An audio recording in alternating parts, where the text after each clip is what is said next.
Well, good evening. I'm Marie Beam, Chief Development Officer at Discovery Museum. I'm filling in for our CEO, Neil Gordon, who is on a much-deserved sabbatical and regrets not being able to be here tonight. And what you see behind me is our beautiful, wheels-accessible Discovery Treehouse, a great place to explore and learn. If you're tuning in from Massachusetts, I hope you'll come visit. Welcome to the fourth event in the 2023 Discovery Museum Speaker Series, How to Talk to Kids About Gun Violence, a panel discussion moderated by the Boston Globe's Kara Baskin. Thank you for joining us for this important and very timely conversation. A quick bit of housekeeping. Q&A will be at the end. Please submit your questions anytime using the Q&A button, and we'll address as many as possible. Please use the chat button for any technical questions. Closed captioning can be turned on and off at the bottom of your screen. Finally, we are recording tonight's presentation. A link to the recording will be sent to all registrants once available.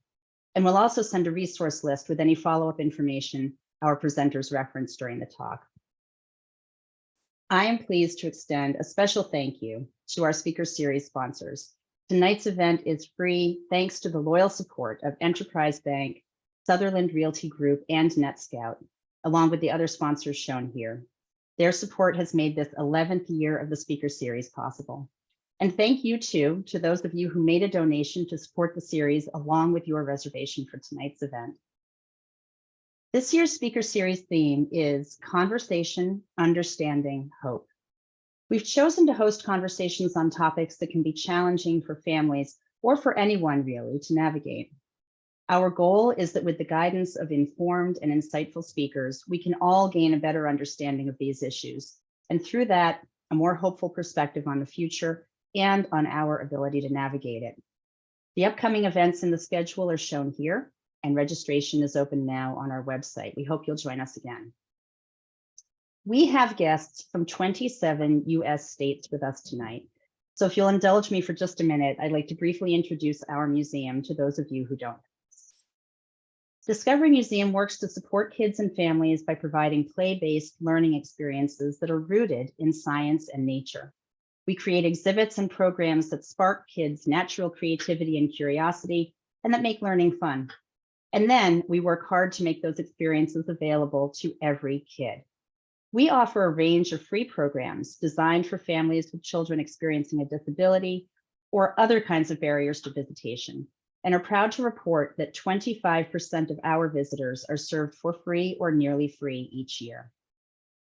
We're also proud of our industry-leading work around sustainability, with ambitious goals to reduce the museum's carbon footprint. Last year, we became the first children's museum in the country to generate 100% of its electricity through on-site solar. We produce more electricity than we need and provide the access to 5 other nonprofits at a discount, making Discovery Museum one of the largest nonprofit clean energy providers in Massachusetts. We try to do this work in a way that's visible to our visitors to help educate and inspire the next generations of our Earth's caretakers. We were proud to celebrate Discovery Museum's 40th anniversary last year, and a look back at our history reaffirmed the basic principles of how we need to support kids and families for the next 40 years. We will continue our work to help prepare kids to be curious and active citizens in a complex and diverse world, to use their voices to stand up for themselves, truth, science, and each other, and to confront the biggest issues of their future. We are honored to host tonight's critically important conversation on how to talk to kids about gun violence. Tonight's panelists are specialists in child behavior, trauma, and exposure to violence. Dr. Patricia Crain de Galarce is director of Lesley University's Center for Inclusive and Special Education and oversees the Lesley Institute for Trauma Sensitivity. Dr. Neena McConnico is director of Boston Medical Center's Child Witness to Violence Project. Dr. Anthony Rayo is a pediatric psychologist, lecturer, and author, and we're proud to say a former member of the Discovery Museum Board of Directors. And our moderator tonight is Kara Baskin, who writes the Parenting Unfiltered column and newsletter for the Boston Globe. Kara has addressed tonight's topic, sadly, several times in her column, with input from Patricia, Neena, and Tony, and has been wonderful to help us gather them all here for our guests tonight. Welcome to you all, and thank you so much for being with us. Thank you so much, Marie. Thank you all so much for spending part of your evening with us tonight. And I know that this topic is something that personally, as a mom of two kids, I have a 12-year-old and I have a 6-year-old, and I think about this several times a week. I don't know any parent who doesn't. What is going to happen when I send my child off to school? You can't help but have it cross your mind. Or, what's going to happen if we go to a busy, crowded restaurant or a busy, crowded city? We were just at Disney World a couple of months ago, and, every once in a while I thought, what if somebody just start shooting? And unfortunately, that's just a sad reality of the world we live in. But there are ways to cope, and there are ways to hopefully make our kids a little bit more resilient and a little bit more prepared to think about this, if ever they have to. And so I think the first question, just to sort of situate us, and I'm not going to call on you, this isn't school, anybody can chime in, but I want to make sure that I hear from everyone. For the purposes of starting the discussion, could you contextualize the state of American childhood right now in terms of gun violence and what's going on? I mean, what's different now than it was 30 years, 20 years ago, even 10 years ago? I graduated from high school, Acton Boxborough. This is my hometown museum, in 1996. And I honestly don't remember giving guns a second thought. For someone of my age, I remember the first time I ever really thought about it was Columbine, when I was in college. And after Columbine, that seemed like a turning point. But it certainly wasn't part of my childhood. And I know it's certainly part of my kids. But what would you say? What has changed? And maybe Neena, you can just start us off, and then we'll go around. Sure. Thanks, Kara. I mean, I think part of it has to do with the internet and social media, just in terms of access, that I think children now have much more access, whether it's through social media platforms that they're on, the internet, YouTube, could be from the news, talk radio, or even their peers at school. So I think that they're just much more inundated, and all it takes is one Google search, and you can quickly find a whole host of information, and some of it that they maybe at an age where they can process it, and for some maybe not, and it's too overwhelming for them to even grapple or begin to understand. So I think for me, in the work that I do, I see kind of the fact that we are all like so grossly enmeshed in just internet and online, and so I do see that as kind of one of the key factors here. I just want to follow up, and then I want to hear from everybody, but do you think that is making kids more jaded and more aware, or are they still innocent, but they're processing information that they're not sophisticated enough to comprehend? Or are they actually beginning to understand it and, act on it and react to it? I think it depends. I think it depends on the kid, right? I think every kid is different. Just kind of thinking about, some of the experiences that they've had, and kind of where they're entering into that conversation. And then I think, age also plays a big factor here, and kind of whether or not just cognitively, right? Like they have the ability to kind of think, reason, think contextually about, where is that happening, and, can kind of do some analysis and kind of think statistically, as opposed to younger kids who may not necessarily have some of those pieces, that can serve as a buffer for them. Tony, you've worked with kids for quite a while, and how are things different now than when it's very different. I have to say, I've watched it sort of march up into, my meetings with kids and parents, mostly after there's been some tragedy or terrible, horrific incident. But what I'm noticing is that there's just anxiety increasing anyways in a population of kids, really peaking around adolescence to late adolescence, and then coming back down a bit. And I've dug a little bit on this, and there are some studies that show that anxiety in the United States has kind of climbed since probably the 1930s, 1940s in the general population, but mostly around younger people, high school, college age. But in the last couple of years, it's really gone over the top, particularly for teenagers. And I have to say that when a couple of studies I have seen, teenagers are reporting things that are different than I would have seen 10, 20 years ago in terms of what they were worrying about, to pick up on what Neena just said. Gun violence tends to get to the top of that list. There's climate change, there's all these other sorts of fears and anxieties that are more frequent and seem to be, if I could use the word, virulent. Like they seem to pass around really quickly.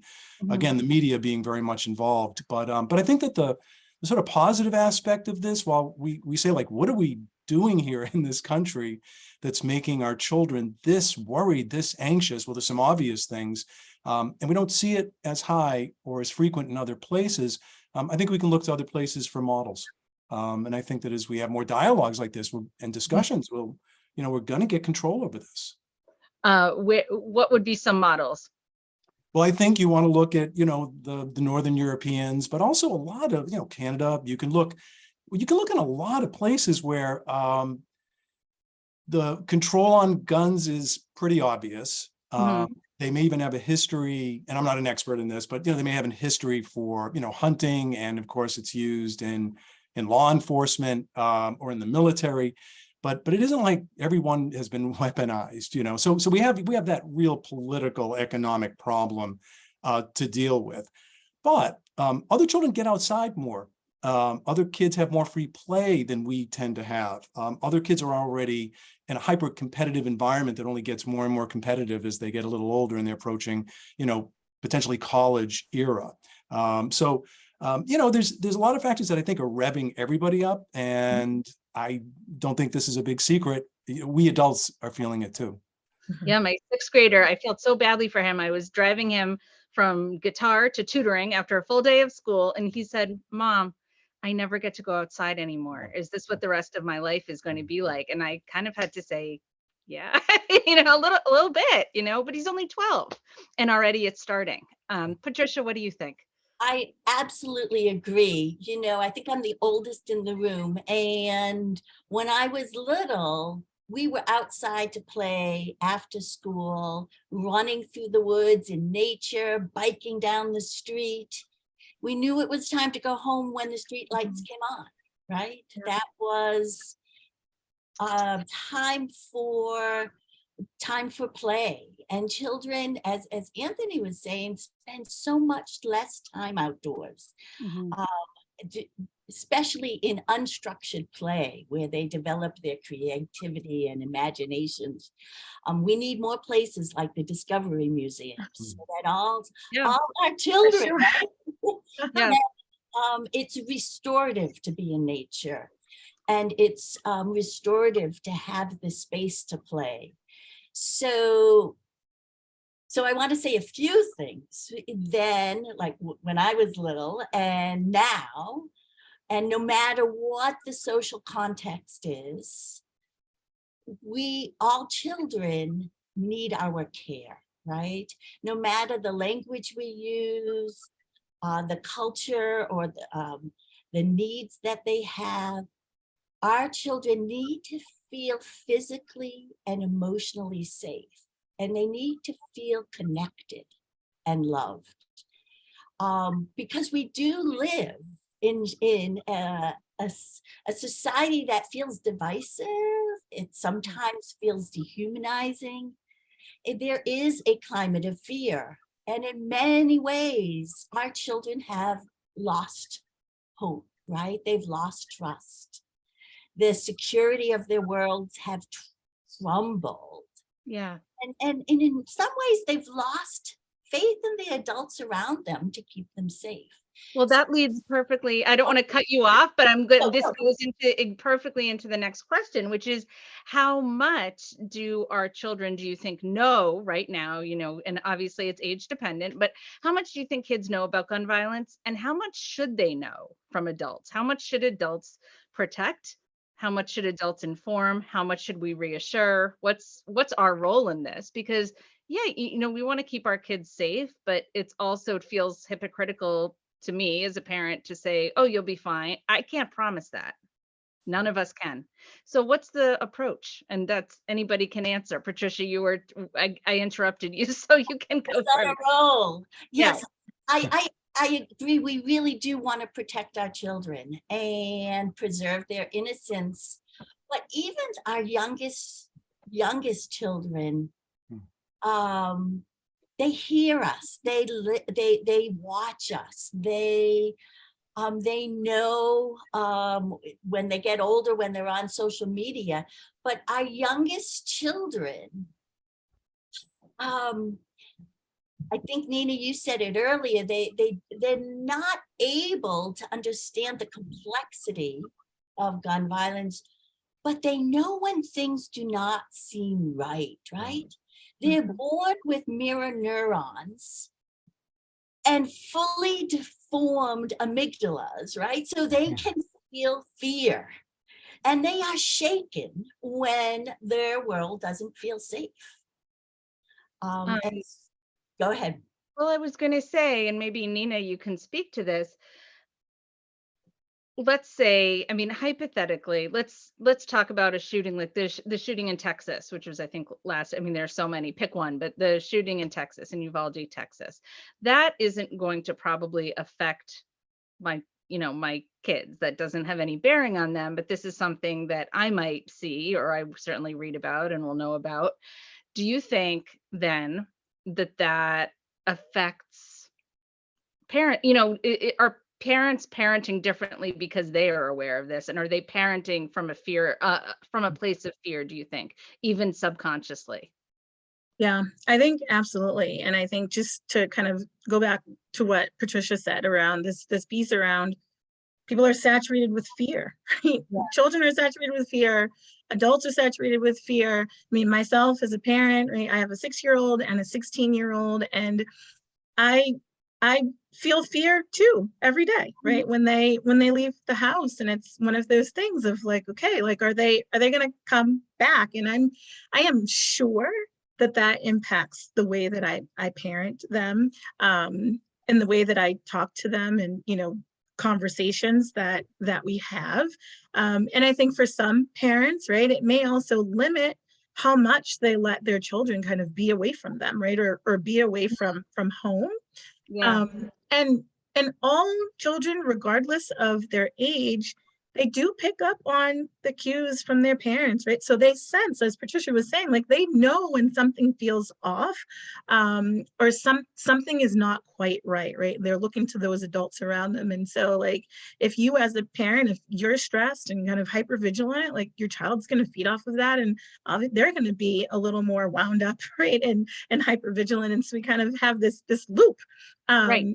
That goes, right? And then, but there are some things that we can do, I think, as parents to kind of help ourselves to calm a little bit, right? Yeah.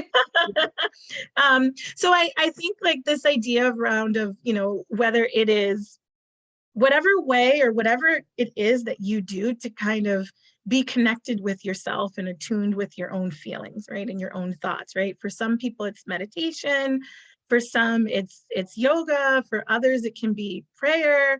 It can be, their kind of their social support network. But I think that's a really important thing, because then you'll kind of know when you're starting to get revved up too, and you will kind of be able to put some of your like coping strategies in place, right, to help you calm down.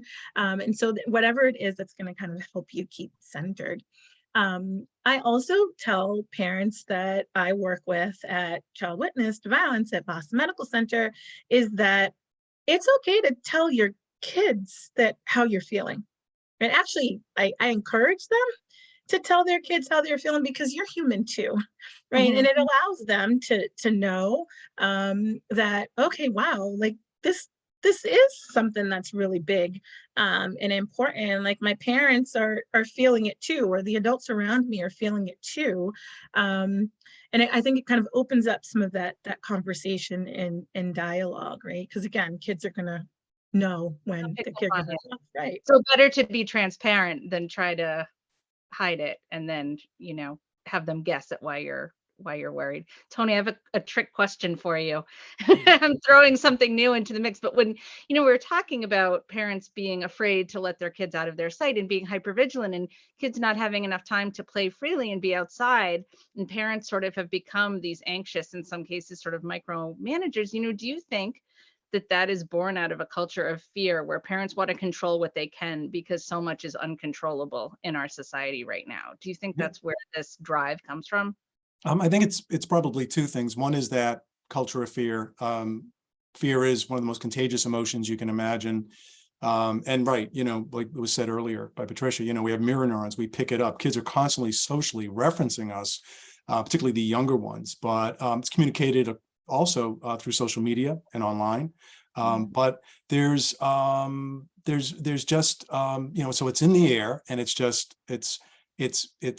sort of making things impossible. And what I was thinking earlier, if I could just add this in quickly, a lot of parents that I work with don't even know they're that anxious. They feel it.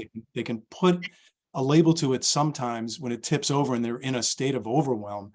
Right. But as it was said earlier, the idea of like just getting in touch with those feelings, putting some words to them, recognizing them, because you cannot parent effectively if you're anxious. Yeah. It requires being methodical, modeling control, projecting a sense of safety. Yeah. But I do think a lot of the other parts of this are social media related. Yeah. Oh, absolutely. But it's important what you said, because you can project a sense of safety while still, Neena, to your point, being vulnerable. You can be transparent while still projecting a climate of safety. And one thing we didn't touch on quite yet, and I wanted to make sure to ask this, because when we are talking about parents and role models, right, projecting an image or, a climate of safety and a climate of protection to a certain degree, I have to think about our schools and the way that our schools prepare with, active shooter. I have friends who are teachers, and, you wouldn't believe, or you would believe, I'm sure, what they go through to do these active shooter drills. And, what is your sense of how appropriate that is for kids? And I know that, things like that are done with the best of intentions, but how much are our kids absorbing, and how scared might it make them? Patricia, do you have any thoughts? Oh, I have lots of thoughts. I was just in a school doing professional development, and I knew the drill was going to happen, and I was still shaken. You're right. I knew it was a drill. I was forewarned. Yeah.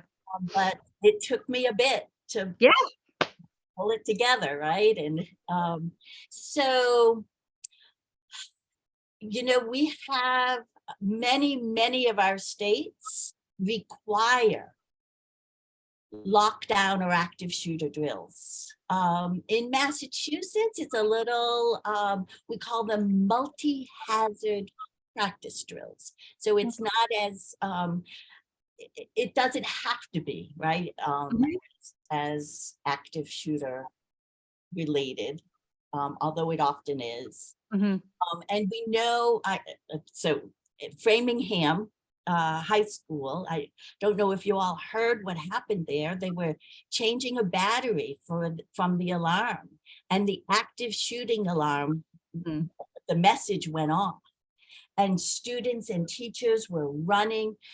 It was even after they said it wasn't real, students had to go home. Teachers needed counseling. It was really traumatic for the community. So the drills, if you do the drills, well, we need to do drills. But when we do them, my advice is please don't have a mock active shooter who's running the building. And let parents know in advance that it's going to happen. Talk to the students before the drill and after the drill, and emphasize that the drills are to keep them safe, right? So that they know what to do in case of an emergency. What do you think, Neena, and this is something that I have a friend who's a teacher in Danvers, and there was some sort of threat. I don't know if it was a fake threat, but it's St. John's Prep, and she's a teacher in Danvers at an elementary school. So they're waiting to see if they needed to go into lockdown. And it seems to me, as prevalent as shooting and violent events might be, even more prevalent are these threats that actually, okay, these false alarms that can be probably equally triggering and frightening in the moment when you think that, who knows what's going on. How do we make our children resilient to those kinds of threats, that maybe, something tragic isn't going to happen, but something incredibly scary, the possibility exists, and we're often reminded that the possibility exists, even if nothing actually happens. That is, it's hard to exist in that heightened state of vigilance. So how do we prepare our kids for that? I think part of it is the conversation, right? And so kind of as much as we can, like prep kids, right? As Patricia was saying, right? So if we're doing this beforehand, I mean, hopefully nothing happens, right? But we know there are a lot of threats, or more recently, like we've been hearing about a lot of threats. But I think this idea around relationships for me is really important. And I think that if kids have really strong relationships with people in school, it doesn't necessarily have to be everyone in the school, but if they can identify, at least 2 or 3 adults in the school that they feel really safe with, I think that goes a long way, in addition to adults outside of the home as well.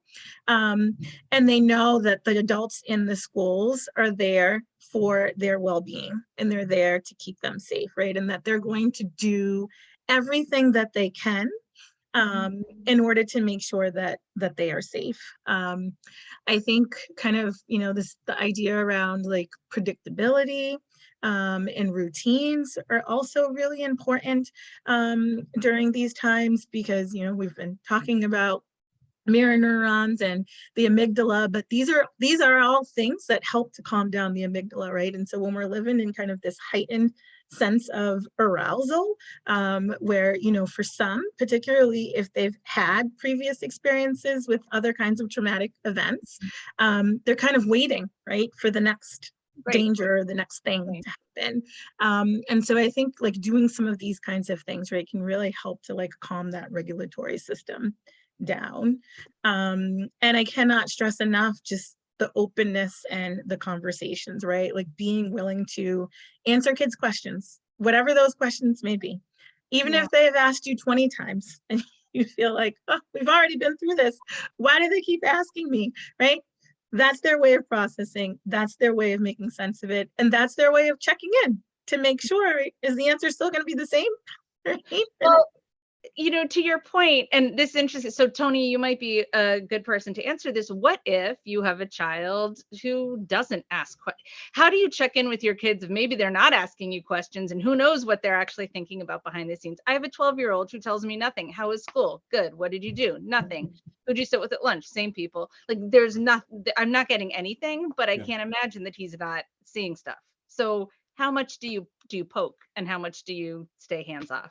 Well, I think one of the problems is by the time you get to older kids, their developmental goal is to separate and to have their own identity, and their peers are the most important thing suddenly in the world. They will circle back to you, hang in there, but that's what's going to happen. So it's kind of typical. Plus, you've been in that situation where you probably make everything a lesson, Kara. You probably don't mean to, but every parent does, which is, this just happened. So this is why it's so important too. And then there's they just block you right out. So I'm a talker, so what I tell parents is, try to have your conversations a little bit more, parallel, like parallel play. So, you're in the car, or you're taking a walk and you're sitting next to each other, or something like that. And then just, open up a dialogue and start to put them in the position of being in charge or having the answers, and say, you know what, I don't really know what it's like right now. And this is not a question to throw you off, and I'm going to use it against you, but really, what are you thinking? What are other kids around your age thinking? I need to start learning this, and actually, putting yourself in a position as a learner, rather Yeah. than being the one that's always giving the advice, is a really nice way to begin to sort of get that information out there and get a discussion going. Right, right. How young is too young? Someone actually just posted that in the chat, and it's a good question. You know, how young is too young to start having conversations that are significant and deliberate? I mean, I can jump in on that. Just, Yeah. again, I see kids not in groups. I see them, one-to-one with their parents, and they may already have some anxiety or issues to begin with. That's why they're maybe coming in to see me. But what I find is that I go to this like really simple way of helping parents, like, let's break things down, because we always hear like we have to do things developmentally a certain way, but what does that really mean? So we use age as a big marker, Yeah. and you can kind of just use something like this, which is, under the age of 5 or 6, less information is better, more promotion of the idea of safety. I don't think there's any value in telling, a child in that age range at all that, well, statistically, we're not sure the plane could fall out of the sky, but you'd be surprised how some people think, well, I can't lie to my kid. So I think when you're in that age range, it's actually pretty easy for most parents to get it right. I think it's the next age group that's trickiest, which is, maybe 7 to about 11 or 12. Because now kids are developmentally shifting and they're keeping things in their head and they're making connections. They want to know why and how things work, and they're assembling all sorts of theories about things. And that is a trickier age. But, I think this is where the dialogue really helps, and also like raising it to a more calm but higher level discussion. Why do you think people are having a hard time talking about stuff? Why is it hard for the adults to agree on things? You must be really mad at us. We can't get our act together. We can't do it with climate change and gun violence, and we're at each other's throats. What do you think might be the reasons people, like even all through history, have had a hard time with that? You can make it more in that range, and I think there's a better shot that they're gonna talk with you about it. Yeah. Let's talk about social media. Patricia, maybe I'm sure everybody has thoughts, but how do we compete? I mean, honestly, TikTok, Instagram, I don't know the answer myself, and it's everywhere. Right. It is everywhere. Right? Our phones, on our watches. We never turn off, right? No. Always on. And so it's really hard to set limits with your children. It's really hard to build in routines that help them disconnect for a bit. But as much as we can, we should encourage our children to disconnect from social media for periods of the day, right? We know that it can be harmful for their cognitive development and their mental health. And so we really need to, I'm going to make it up, right? No cell phones at the dinner table. Everything gets turned off when you go to bed. Some people go by 3 hours a day. 3 hours a day seems to be the threshold, right? More than 3 hours, kids are double of the risk of experiencing more anxiety or depression. So how do we, how do we know what they're watching? I guess short of, going into their history, and I don't even like TikTok, and I'm maybe too old for TikTok. I don't even understand how to find these people. I'm like, what is this? But I know that my older son follows people, and it's very hard to, I mean, do we as parents say, what are you watching? What are you listening to? What have you heard? How can we as parents sort of be social media detectives without, and maybe it is as simple as stealing our kids' phone and going into their history, but how do we get a firm grasp on what they're actually consuming about violence? How do we know how much they know? Anyone? It's a mystery to me. So ask questions like, so in my house, even with my 16-year-old, right, we've been doing kind of random spot phone checks for a very long time, right? He got a phone when he was in middle school because we needed to be able to communicate with him, right, on his way home. And he knows this, right? So we kind of do these spot these spot checks. Now, I know that there are a lot of things that are probably way beyond my husband and I that he can probably get around, right? Like we don't know everything. I'm sure he can delete things. But at least there is that piece. And he knows that. And we've kind of had these open conversations of, hey, I noticed that you were, searching for this thing, or you were looking at a lot of videos that, maybe were, a little bit violent. Like I'm wondering, like, oh, like what was that about? And it's not you're not in trouble. It's not an interrogation. It's really more about like, help us understand. And then I, sometimes try to use a little bit of my psychology, with him around of like, hey, this is like something that's important for me to know in my work. Or do a little bit of like, one thing that I know in my work, right? Like the more kind of what we are watching and what we're exposed to, like different things can affect us differently, right? And so having some of those conversations, he's like, oh, okay. So that's one thing. I think the other piece is, and I think you had said this, Tony, right? Of just kind of having some of these a little bit distanced, right? Kind of indirect parallel talks, but kind of asking, like, oh, so like what's going on, with friends, or, oh, like what was like big talk today at school, and to kind of see what information you get. And I think the more kids feel comfortable with that, and you as a parent can really stick to what you say, right? So if you say this is not an interrogation or you're not in trouble, you can't then get like upset Right. with the response that you might hear, right? You can use it as a teaching moment. Right. But I do honestly think that the more that kids can feel like, okay, I can tell my parent this and it's going to be okay, and that they understand what your rules are and what your expectations are, right? And so I'm like, what are going to be those things that you are going to get a consequence for? But even in those moments, I feel they're more apt to tell you. I'm not going to tell you everything, but you can try. Tony, how do we as parents feel empowered, and how can we be, I don't want to say like paragons of stability, but how can we feel empowered to protect our kids or to project an image of stability and calm when that might be a lie and we might feel really like a mess inside, yet we're also supposed to behave a certain way around our children.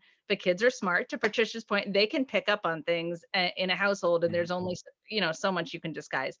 How do we, it's not a veneer, but what is it? How do we kind of fake it? Well, the young ones, you might be able to fake it, but even they pick it up. And to go back to what's already been said, like it's got to be real. So if you're scared, you have to say you're scared. I will say that how you say things is actually more impactful than what you say sometimes, or often, I should put it that way. So, what's the tone of your voice? How pressured is your speech? How tense do your face muscles seem?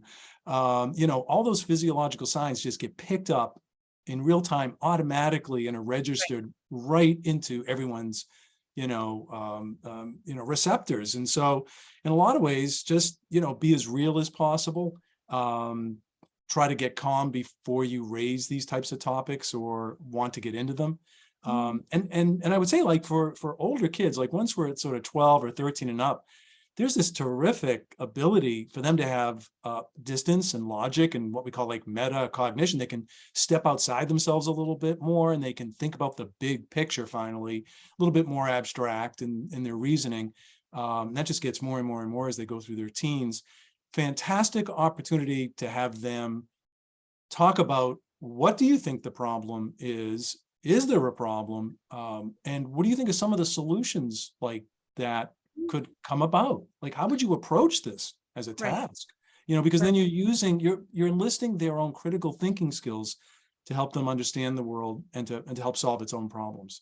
Right. And as we're talking, the tenor of this seems to be that we are, and this is sort of in our society as a whole, life is sort of happening to us and we're constantly reacting to it. How can we help kids feel more empowered? And how can we as families be more empowered, so we feel less like sitting ducks in a way? How can we encourage our kids to take action or to make change? What are ways to do that? Patricia, do you have ideas? I do. So first, one of the things that I believe Neena said earlier was to, keep those routines, so that provides safety and comfort, like throughout, whether there's, a traumatic event or not, right? Like that those routines really help.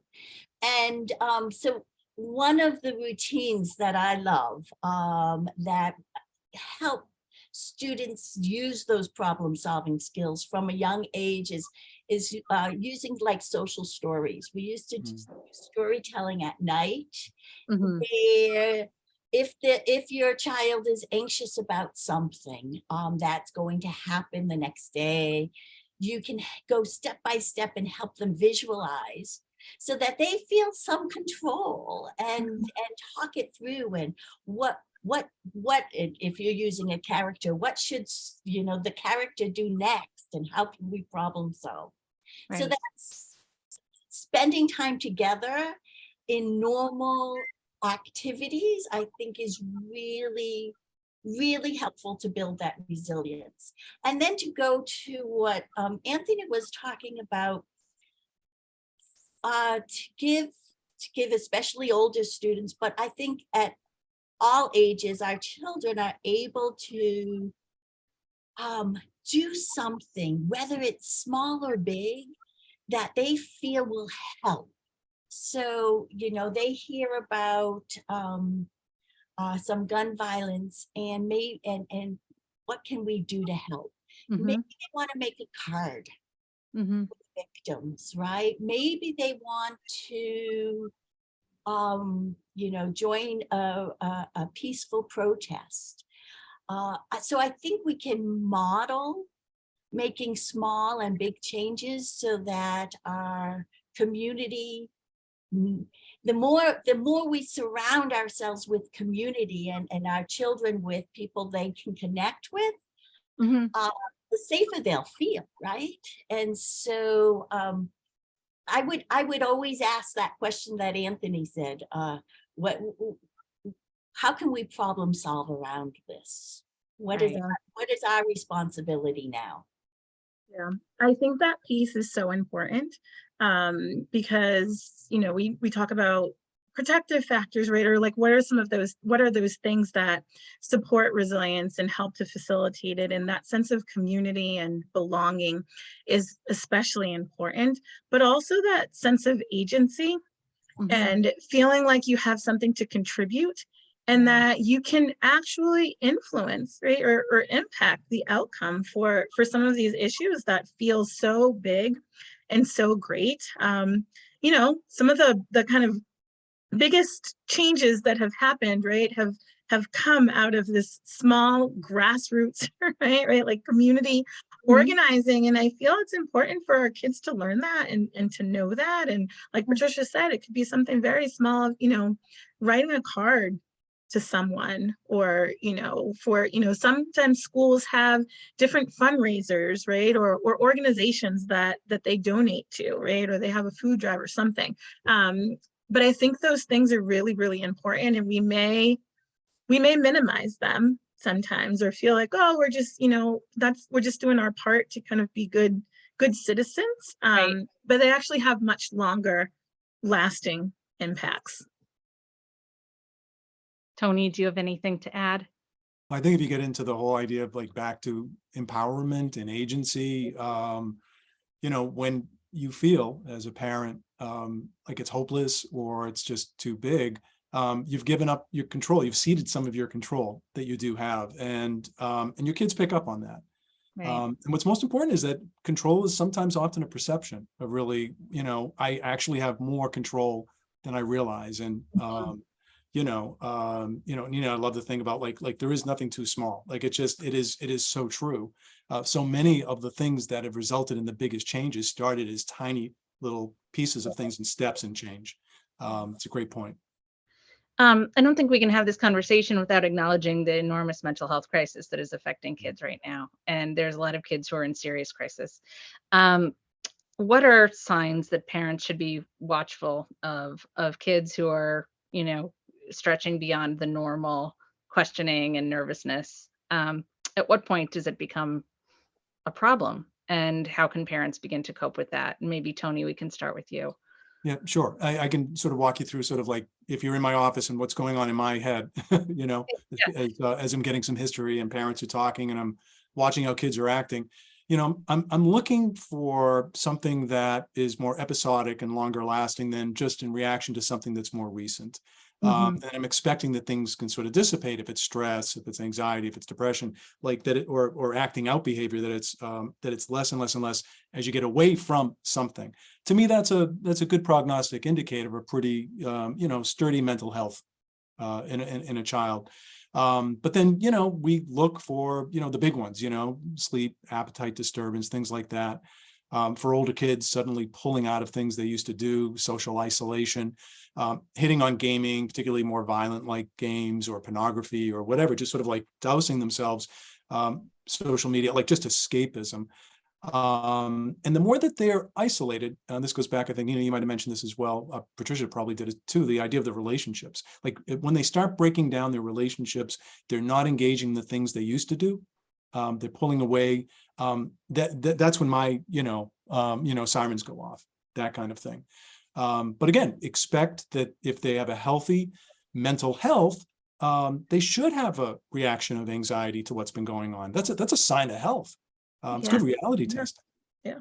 Right. And I think that it's the parent's instinct to want to fix things and to sort of mute that, they want to make it better. And sometimes it's a normal expression of And if fear. I could just jump right in and say, because I've been thinking about this, I don't want to forget it, is, we talk a lot about like trying to build resilience, but I think what ends up happening is we go in and we try to manage it for kids and we try to dissipate it because it makes us feel uncomfortable. And they need to sit with this and understand it and process it. So they can't be rescued from that much. And the more exposure they have safely to things where they feel more masterful, they actually adapt better. Let's say then, to continue with this scenario, let's say that you have a kid who you notice is getting really into violent video games and who is pulling away from their peers. As a parent, you might wonder, where did I go wrong? What happened? Why? And what do I do? So yeah, what then? What if it's your child who is beginning to display, exhibit worrisome tendencies? Tony, what then? Okay. No, I see mostly, boys and young men. And so you can imagine where gaming and violent video games have just been front and center in a lot of what I do. If a kid can't really shut it down realistically with at least one decent warning, we probably have a problem. If a kid is spending more and more time and then saying, well, I'm connecting with friends online, but is giving up things that involve friends that are in real life, going more into a digital world versus having a real analog life. The human brain's actually an analog biological entity. It's not digital. You're in a situation where I think a parent really does need to step up and make some big decisions here. And what I like to do is to tell parents that the gaming is a privilege. Like it isn't a given, just because somebody else has it or you're used to it and you can't talk about certain things at school and you feel left out. No, it means that you have to demonstrate like you could demonstrate driving a car safely. Can you use this thing intelligently, smartly? Can you get off of it realistically? Does your behavior not go through the roof when you're off of it, or you can't get to it fast enough? Like, are there things? And then if there's any violence or anything like that, it's, you have to say, look, we know that there's a link, and when you'll be able to do that, I'm not quite sure. Maybe it's a month from now. Maybe it's 2 months from now. Let's take a break. We'll reintroduce it and see if that works better. One thing that we're sort of assuming, that I'm sort of maybe assuming wrongly in this conversation, is that kids are unaccustomed to violence, but some kids already, unfortunately, know violence all too well. Neena, maybe you can speak a little bit to this of how do you as a parent, if your child has already witnessed a traumatic or violent event, how do you help them process that and not become so shaped by it that it affects their mood long term? Mhm.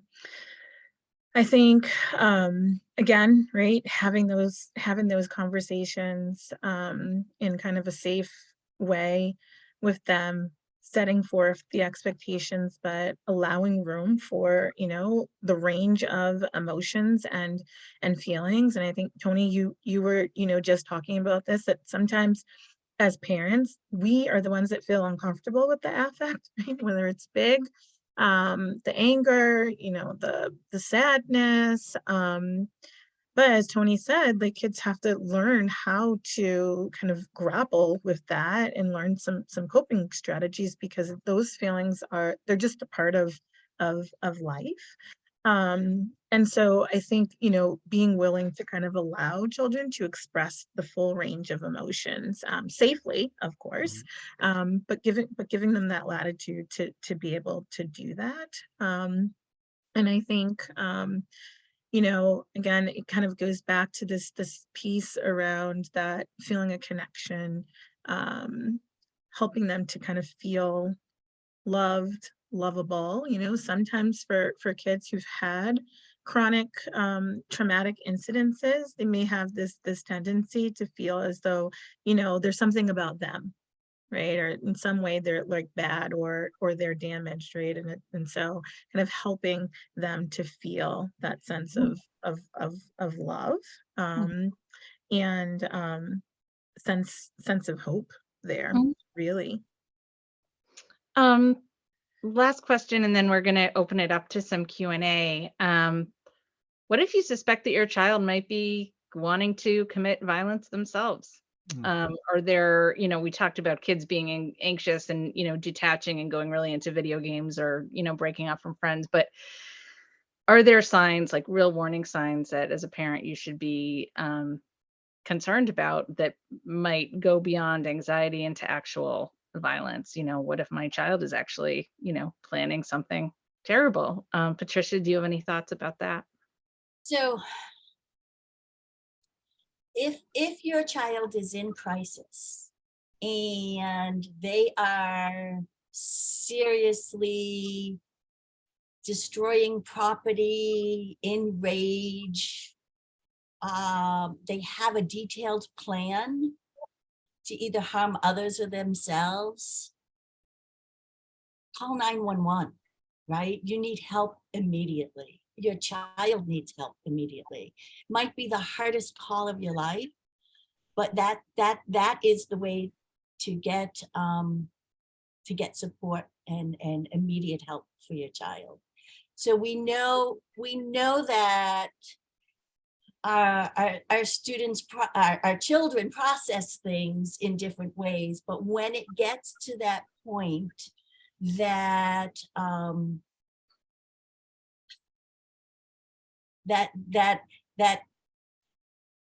your child is in crisis, then you need immediate help, and especially if there is any chance that they could have a gun or other weapons, have any access to that.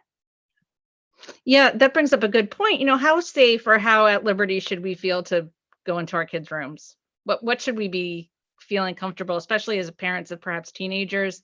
We want to respect our kids' boundaries, but what are they writing in their notebooks or in their phone, or what are they hiding in their rooms? What's your stance on that, Tony? Well, if you're too intrusive, it backfires in much worse ways than maybe the one thing that you might find, of course, depending upon what you might find.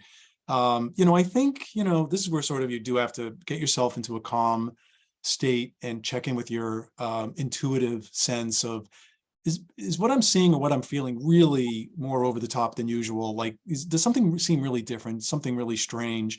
And stay connected to other parents, stay connected to other friends and people in the community, and just, teachers have the ability to be able to chat with them and say, are you seeing any differences or anything that I should be concerned about? Often we just, we come home and we go to our little separate rooms, right? Yeah. And it was so much worse during the pandemic. So I think, like bringing back this idea of the community, I throw in there too, connecting with law enforcement, finding really good, caring people who are going through this themselves with their children, wondering, are they going to be able to come home at night? And you and your kids can start to feel like everybody could pull this together and everybody could be making us feel safe. But I do worry about, and I try to coach parents not to get too intrusive, sort of keep in check your own sort of worries, anxieties, or issues. Sort of knowing those are super important. Where does this urge to violence, do you think, come from? You all work in the mental health, you think about motivations and things. Where does that come from? And I'm sure the answer is different for every person, but is there more rage right now? Is it easier to be why is this happening? Especially with kids, like teen shooters. Anyone? I mean, I just, access to guns and weaponry. It's sort of like the same problem we had when we began to have more and more medications in the population. We saw more and more people overdosing. We saw more and more people getting addicted, using them recreationally. It's just that the more that you flood the population with something, in this case, it's weaponry. Of course, there's going to be more deaths and shootings. I would make a case that violence or anger and aggression are just part of the human brain, right? Fight or flight response, right? It's part of how we're wired. But having the ability to take something that you can hold in your hand and just do this kind of damage, this is sort of a first that we've been in this situation. Yeah, and I mean, I would agree with that, and I think some of it has to do with programming, right? And just things that children have access to in terms of, whether it's after school programs, extracurricular activities. I mean, we saw during the pandemic when everything was shut down and when kids got taken away from, whether they were involved with sports or it was music and the arts, and how important that was. And just to connect it back to this idea around, our brains and how we're wired, and the feelings are kind of the emotional pieces of our brain. Like, we know that when you move, right, and you kind of get out that energy, it really does help to make kind of different kinds of neural connections, and it can help to regulate. And so I think that that's also a big piece. And then of course, just thinking about mental health services in general, and I could talk for a long time about that, but just in terms of who gets access and who doesn't, and oftentimes you need to have some kind of mental health diagnosis to get access to therapy or treatment. And there are a lot of kids who don't necessarily meet the criteria for a mental health diagnosis, but could still certainly benefit, right, from having a place where they can kind of go and process some of the feelings and experiences that they're having. That's another forum. We could do a whole other chat on that one.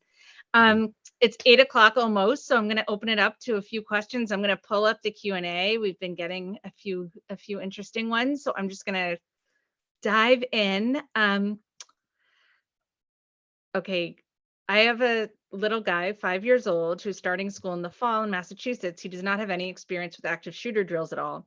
His preschool does do fire drills. Is there anything we can do to prepare him for needing to learn about active shooter drills? Any books? Anyone? I don't know of any books. So go ahead, Patricia. Go ahead, Patricia. I don't know any book either. Go ahead. Yeah, I was gonna say I don't know of any books. I think one thing could be connecting with the school that he's going to go to and just kind of ask them how they handle these kinds of drills. And, is it similar to what Patricia was talking about, right? I think most schools in Massachusetts, they don't necessarily call them active shooter drills. They have a much kind of broader kind of, school safety or something like that. So I think that would be one thing, is to kind of to get in contact with the school to see how they handle them. And if there's any particular language that they use to talk to the kids about it before it's going to happen. And if you ask school, like, I mean, I think a lot of schools do, or at least schools that have been involved with, do let parents and families know, like, hey, on Thursday, we're going to have a drill.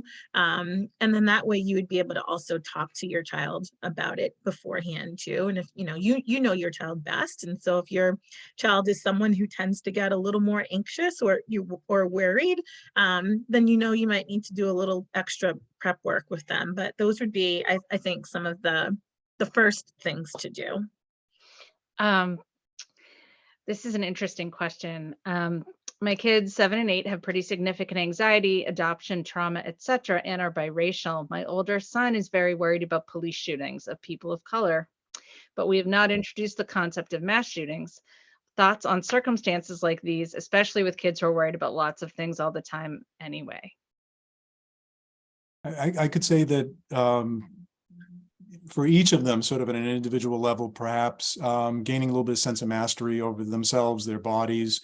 There are a number of martial art like programs or things where kids challenge their ability to, go up on a higher, say, set of ropes or something and deal with height. But looking for islands of skill or mastery or strength that then are sort of like in the reservoir for when they feel anxious. And I'm thinking also for these kids, like if there is a way to get more involved in the community, talk with law enforcement people, let the kids see who's out there and how they're helping. There's a really good opportunity there after we've had so much fracturing of that, and it still is, and it's still up in the air how kids are viewing law enforcement. But I say this only because I've worked with a number of families in law enforcement, and they very much want to be able to do this with kids in the community. Neena, do you have any thoughts on that? Or Patricia? No, I mean, I think I agree with Tony, right? It's more about the dialogue, kind of getting them, like connected with different folks in the community, having conversations. There's actually, and I know we're going to be sending out a list of resources after this, so I'll be sure to send that along. But there are actually a lot of resources that kind of talk about, the piece around racism and, thinking about historical trauma, and for people of color who are living in this country, and kind of helping kids to kind of sort through and process, some of the messaging, but also around some of the like hopeful, right, pieces, and kind of thinking of, like these positive identities, and I think identifying the helpers. So I know like Sesame Street has a really great one, and there are some others, but I can send them. This is a good question. Should we be preparing our children on how to react if they see a gun outside of school, for example, at a friend's house? If so, how often should that be reinforced? And someone else asked, how do you find out, should you ask parents if they keep gun? How do you have that conversation with families about what their gun policy is? Patricia? So, children are curious. So we can have the conversation over and over and over again, but they're curious. So there is a resource, the Be Smart campaign, that really promotes responsible gun ownership. And yes, as a parent, you're keeping your child or your children safe. Feel free to ask other families if they're spending time. Do you have guns in the house? Here's a good resource. Like my child's curious. Like you can say it in different ways that are not judgmental, but you want to be sure that your child's safe.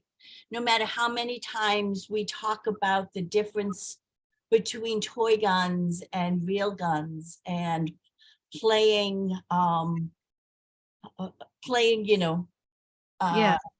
imaginary guns compared to the real danger of a real gun. No matter how many times we have those conversations without trying to, you know, we don't want, we want our children to be able to have the freedom to process things and use their imagination and so playing guns, right, is I think part of a natural, they're surrounded by it, they'll play, but then when there's you know, actual danger, then it gets very scary. So that's my advice.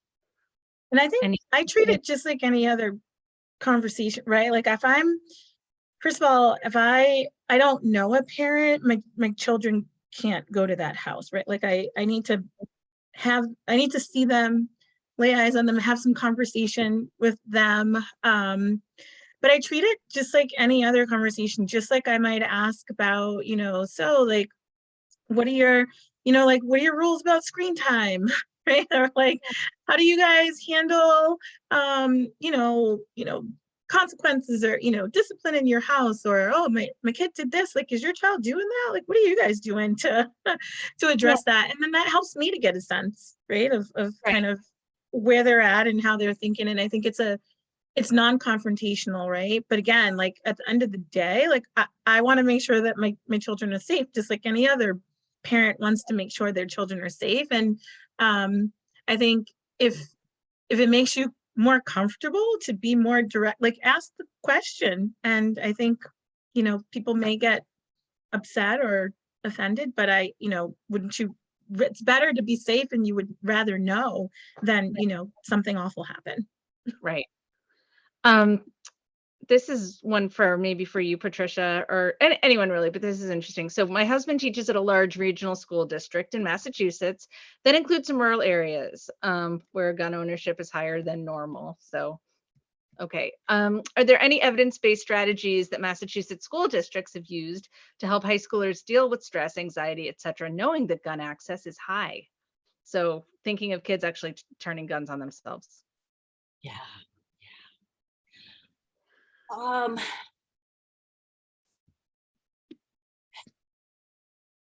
So my first thought is there are lots of programs out there, right? There are lots of ways that schools are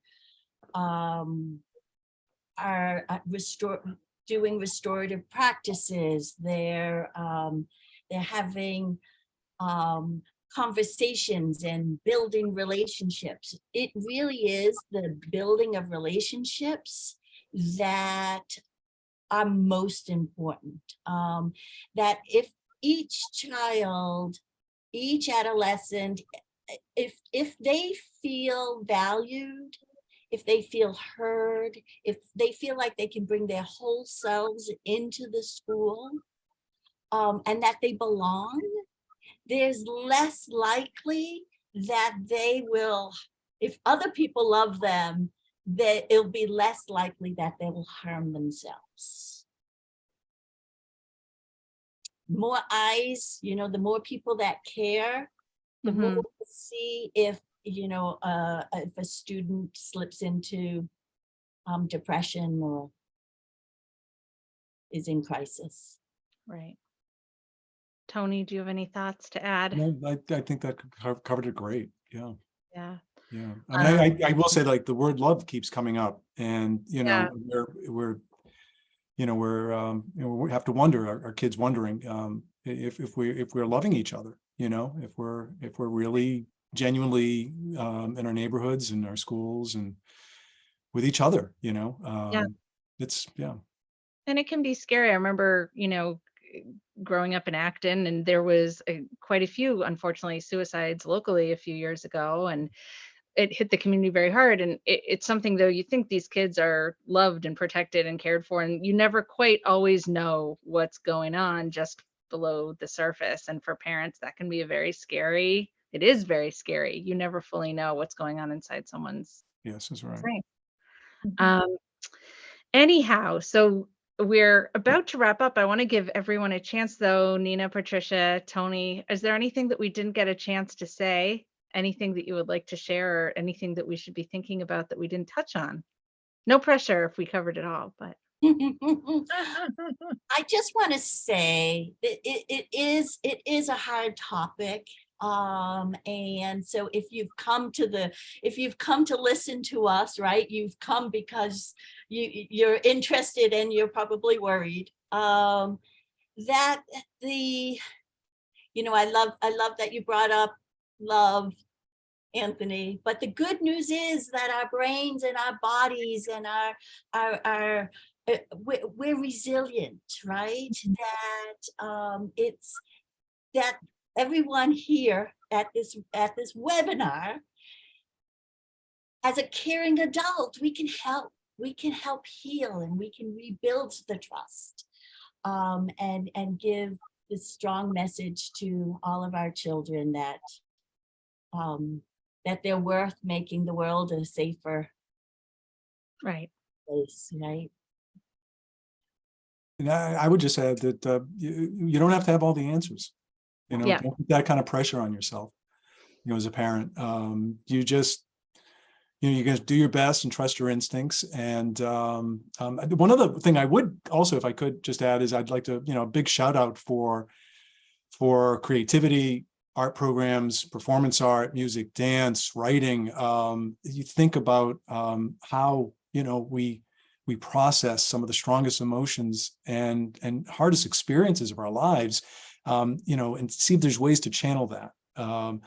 Getting those programs back in and getting your kids involved in those wherever you can.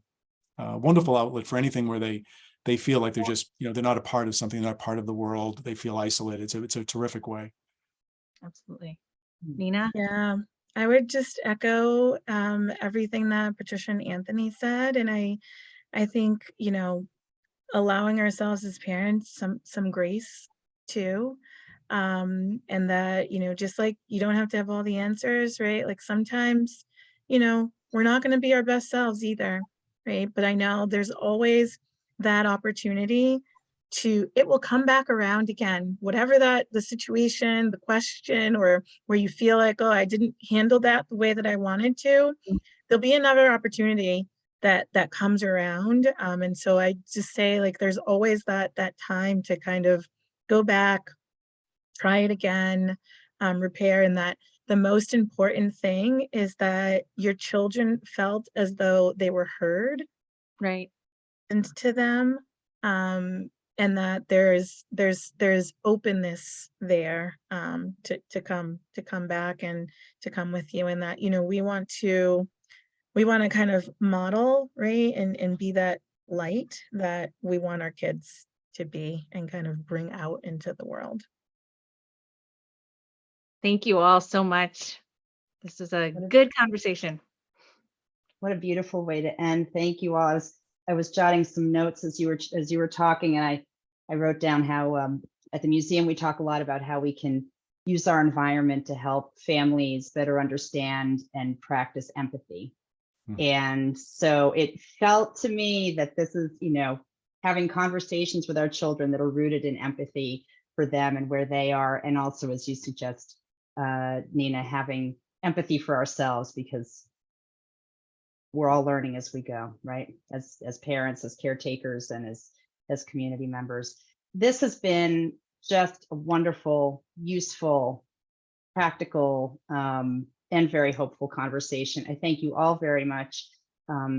Dr. Patricia Crain de Galarce, Dr. Neena McConnico, Dr. Tony Rayo, Kara Baskin. Thank you to everyone for joining us tonight. We will look forward to sharing the recording with you and the resources. And we hope to see you next time for our Discovery Museum Speaker Series. Thank you all, and good night. Thank you. Thank you very much. Thank you.